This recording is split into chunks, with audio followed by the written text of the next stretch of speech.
حزي لأبنت ودب حوحت أب أخيبا قنينا قلي بلله زوجو مجلسون خطر أخلها شحق إزمتك صبق لنا صبق لنا أبد حن كنتات لنا خم مبل 14 ودوا وقواي جميرو سرحنا يوم صباح عوت هالسرح تسرحنا قلي ولا كله عوت سرح تسرحه بتقرايكو سلام خصفنا له جبن خنكله فتح خركب الرجاجة خلله حق سرعات خصفنا له تفلاليو جبناتون خنكي اللهمكو حتى تاينتكو الرجاجة له عمنتاي تعوت دوش هزو تقراي زي فلت أخالي تقراي لايا نايحو حات خالي تقراي لايا نايحو حاتن ناتاتهم كادرتاتن إلكا تحت تقدريها إشي سلازي أو خمسة عينة نجارات هذي أخيبا حوحات صبغ انت إيلون ده جمجي متقينو تحزن رياض لنا أكتوال تقراي بزعوا أيكونن جمجي مو مالتي ناتسكف ولا خناتات إيزالو سو بحفش أنا تأخيوا أون خريق أخلو سرقت تأكيومس طبق لنا عينة نجار مالتي تما حيلم خم في عينة جريري يزلخ مخناتو حزكو تجراي كورابتر تمرش شيء تزلو كونتينر شيء تزلو تفتح زقوادل زلوكو تفتوى تتصلق عبال حوحات رحيو زي كونس بسرون كادرن استراتيجيك مرحنة حوحاتني كاب كادر جمير خاب طابع مرح جمير خصاب لعلي زلو كساو لعلي زلكو ناي أول حوحاتي صوت مريز شيء تزلو نسي تفتح زقوادل زلو نسي كونتينر شيء تزلو نسي تهزو زمار زلو نسي سو لياو يوم تأكيوم طبق لنا إلهم زلو مالتي بخالي بحالا سو تقراي خابزعون كل لزي خابزي ناي عوالو ناي بوليتيكا درامازي وطيا تخكلنيا هزو تقراي أفايزو للو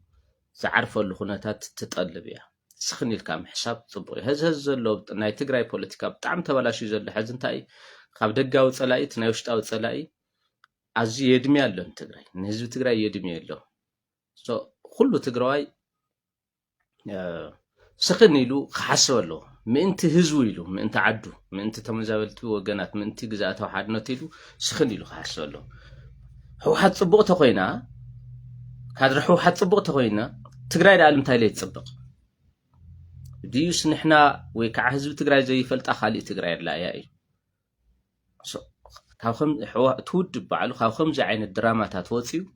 لك خمتي قدم زنوره ودب خمتي هزو تقراي فوتو زنوره ودب خوينو خو تصلي هزو تقراي فوتي زدلو ونسي طلو تعقستو ونسي ስለዚህ ፕሊስ እንዳحوحات አኺባኹም ናይ ጥዕና አኺባ ኾነልኩም ያነ ዝምና እንደገና ክትሪኡ ወለኩም ዝብል እምነት ይዘለን ጽብቀለና ይልካ መግለጽ ይወጽ ኩሉ ጸገማትካ ካ ኤክስተርናላይዝ ልብልጽግና ጥራሕ ለጌታቸው ለጻርቃን ጥራሕ ዝውሃበ ይኮነን ውሽጥኻ ዘሎ ሕመቂኻ መጀመርያ ነቂስካ ከተውጽ ዘለካ ክዳንካ ክትሓጽብ ተኮይንካ መጀመርያ ንስኻ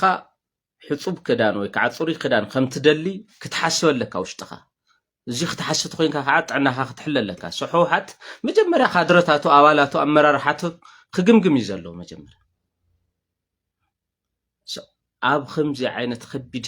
ሕመቅያ ዘላ ትግራይ እዚ ኩሉ ሰብ ኩሉ ትግራይ ሕድሕድ ዜጋ ለኾነ ትግራይ እዚ ካትት ይዘሎ ጽቡቕ ኣይኮንክን ዘለኽን ሕወሓት ጽቡቕ ኣይኮንክን ካብ ጣብያ ቁሸት ጀሚር ክሳብ ክልል ንህዝብና ፀይፀይ ተብል እዩ ዘለኺ ንስኺ ኢኺ ስለዚ ውሽጢ መርመር ሕዝቡን ዕድል ክንወኪና ዕድል ንህወክ ምክንያት ከዓ ካባኺ ዝሕሽ ካሊ ተቋም ውድብ ስለዘየለ ዘለኽና ብሕታዊት መማረፂት እስኺ ጥራሕ ስለዝኾንኪ ሕዝቡን ዕድል ክንወክስ ውሽጢ መርምሪ ኣብ ውሽጢ ዘለው ሊያው ንህዝብ ዘድምዩ ዘለው መሬት ዝሸጡ ዘለው ጎሓፍዮም ወይ ከዓ እለውዮም ክብል ኣለዎ ህዝቢ መንእሰይ ኢሊት ኣብዚኻ ክትረባረብ ዘለካ ማለት ናይ ብሓቂ ቅዱስ ትግራዋይ ተኮይንካ ማለት እዩ ናይ ብሓቂ ቅዱስ ትግራዋይ ተኮይን ሕድሕድ ትግራዋይ ንትግራይ ይሓስበላ እየተይሉ መጀመርያ ኣብዞም ዙርያታት እዚኦም ናይ ጣብያ ፖለቲካ ከመዓራረ ክጸረሎ ካው ናይ ወረዳ ናይ ከተማ ምሕዳር ናይ ዞባ ናይ ክልል ከምኡላለ ይከይድ ዘሎ ወረዳን ልዕልዩን መሓደርቲ ተኣኪቦም ኩሎም ኩሎም ንህዝቢ ፀይፀይ ዘበሉ ዘድመዩ ሊያው ተኣኪቦም ሰጽቡቕ እያ ዘላ ከም ዘለና ፀገምና ኣብይ ኣሕመድ እዩ ፀገምና ጌታቸው ረዳ ኢልካ ክድምድም እንታይ ዓይነት ኣኼባ እዩ እዚ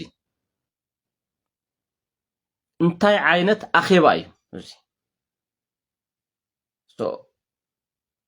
ኣብዞም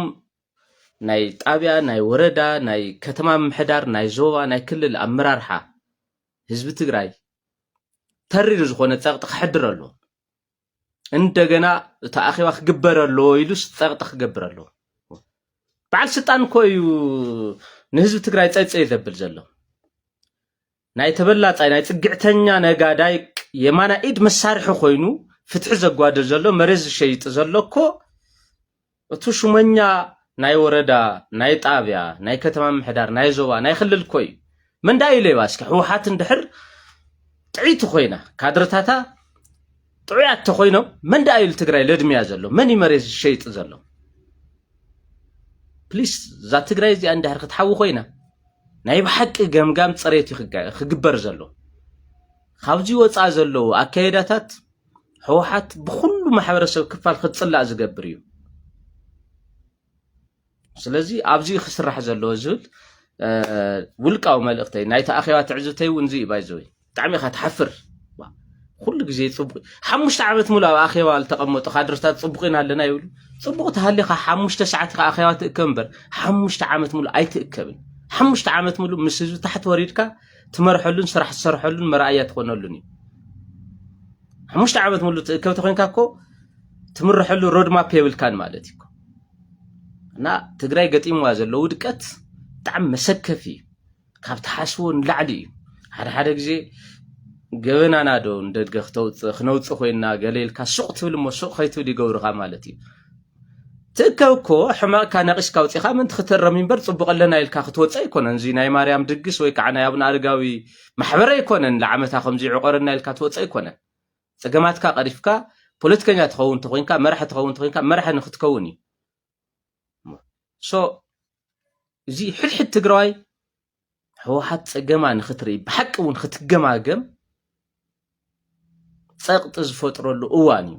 ናትና ፀገም ብዝኾነ ይኹን ኣገባብ ብዝኾነ ይኹን መዐቀኒ ልዕሊ ደጋዊ ፀላእትና ኣይኮነን ቁፅሪ ሓደ ፀላኢና ኮይኑ ዘሎ ሕዚ ውሽጣዊ ፀገምና እዩ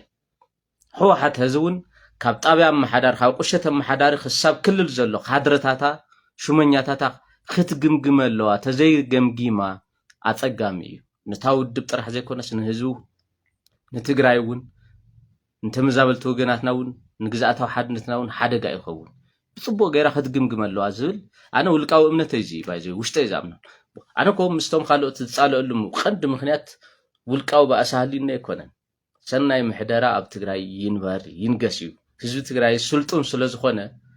ናይ ባዕሉ መሰል ዓርሰ ውሳኑ ኣረጋጊፁ ልሕሸ መጻዕ ዕድሉ ከረጋግፅ ይኽእል እዩ ብዝብል ይበር ኣነ ምስ ጌታቸው ረዳ ባእሲ የብለይ ምስ ጻድቃን ባእሲ የብለይ ምስ ደብረጽዮን ይኹን ምስ ገሊኡ ባእሲ እኮ የብለይና እንታይ ብውልቅኻ እንታይ ዘባእሰካ እንታይ ሓሊፍካ ልድሃ ትቃለስ ተኮይንካ ብትክክል ኢኻ ክትቃለስ ዘለካ ንትግራይ እድሜኻ ካብ 4 ኪሎ መፂኻ ክሳብ ቆላ ተንቤን ሸታታታ ሒልካ ካብኡ ከዓ ኣብ መቐለ ምርጋዓዊ ክትፅቡቕ ኣለና ኢልካ ተኣኪብካ ክትወፅእ እዚ ነገር እዚ ብደንቢ ይኽረአ ዘለዎ ዝብል እምነት እዩ ዘለኒ